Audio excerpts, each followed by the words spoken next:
Serviço está arte. Toda parte do mundo, o serviço está na primeiro lugar.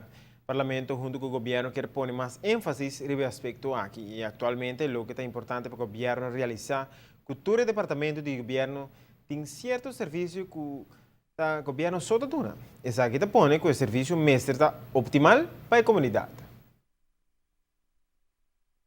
Que tem ineficiência do governo, mau serviço, ou o pequeno que não está atender, com ineficiência, coisa que a sociedade que tarda muito, papel que dura uma eternidade para bem claro, petição que dura luna para que aconteça. Por exemplo, nós caímos para a Câmara de Comércio, arriba é ineficiência para abrir uma companhia.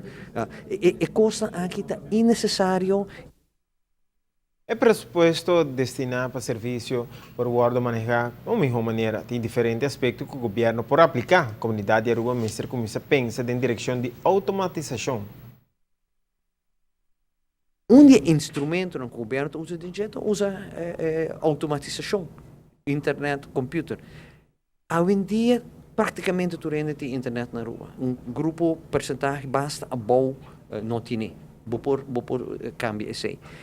Pertanificar com quantidade de petição, necessidade, carta, correspondência que a mim tenho como cidadão, com o povo, não vai para de um solo caiente ou de um edifício, me pode ser via internet.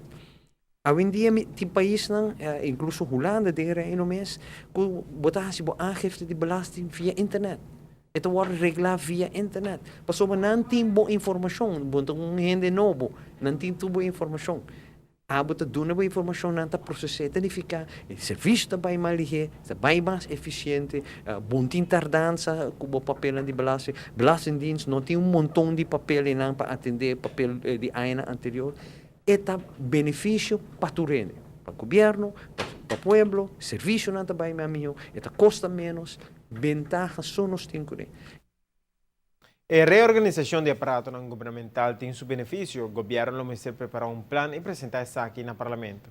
Assim, por analisar e escolher a melhor maneira para automatizar e que o serviço possa vir mais eficiente. A fração de AFP urge o governo para atender a situação aqui.